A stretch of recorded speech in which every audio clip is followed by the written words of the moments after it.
Here is another approach to the Gospel of Barnabas. There are many ways into this strange medieval work and its fascinating encounters with canonical texts. This is another consideration.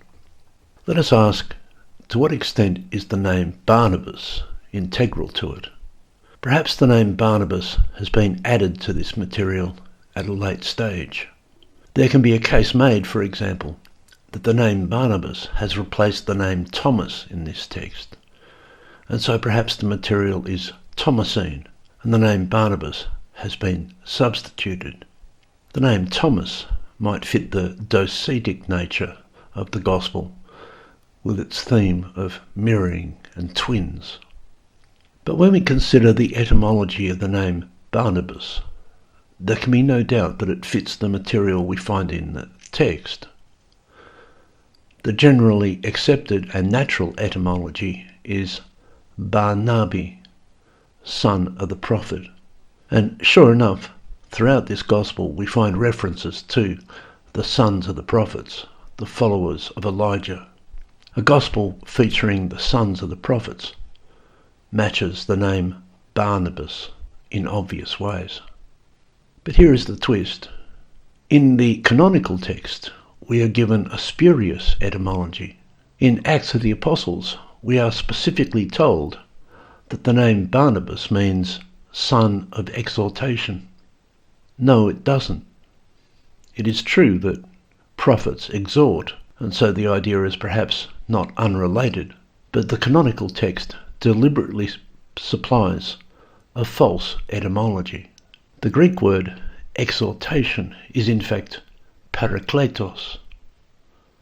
A paraclete is a legal advocate, someone who exhorts. But you can't get Barnabas from parakletos. Why does the canonical tradition call Barnabas the son of the Paraclete? We are taken immediately, of course, to the fourth Gospel and to the doctrine of the Paraclete, such as in John 14:16, where Jesus says, "And I will ask the Father, and he will give you another advocate." In the Johannine texts, and only in those, Jesus speaks of one who will follow him, an advocate. Jesus will ask the Father, and the Father will send another after Jesus, an advocate. So here we see Jesus in the formal role of forerunner. He is the forerunner of the advocate, the Paraclete, who is yet to come. In these texts, he prophesies the coming of the advocate. This is very much the role of Jesus in the Gospel of Barnabas. He is the forerunner, in this case to the Messiah, and the Messiah is named as Muhammad. But in fact, the author doesn't know much about Muhammad. It is just a name. We could remove the name and just call him Messiah, or we could just as well call him the Paraclete. This is complicated by the fact that the Jesus of the Gospel of Barnabas has been conflated with John the Baptist, also a forerunner. So what has happened is this. The author has taken the character of John the Baptist and conflated him with the Johannine depiction of Jesus as the forerunner to the Paraclete.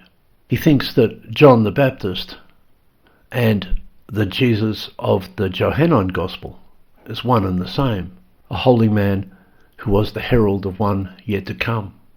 This, of course, defies all normative Christian understandings of the Paraclete as the Holy Spirit dwelling in the Church. The Church is Christ's advocate.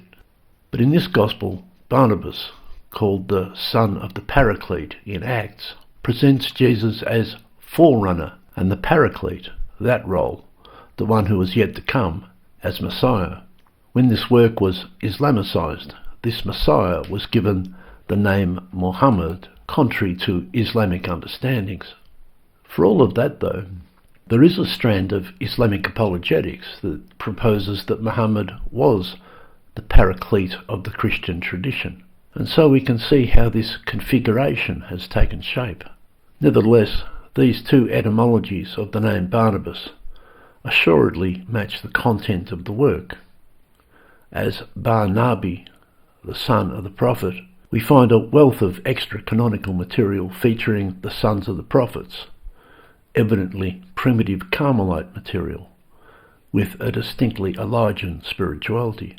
But as son of exhortation, Parakletos, this is the gospel of the Paraclete. Throughout, Jesus speaks of the one who is to come after him, amplifying this theme from the fourth gospel.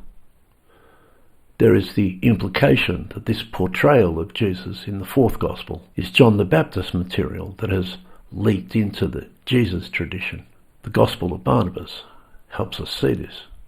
There is a lot of name play in Christian texts. There is name play around Barnabas. In Acts, we are given a spurious but not insignificant etymology. This name play appears to be in the background of the medieval work.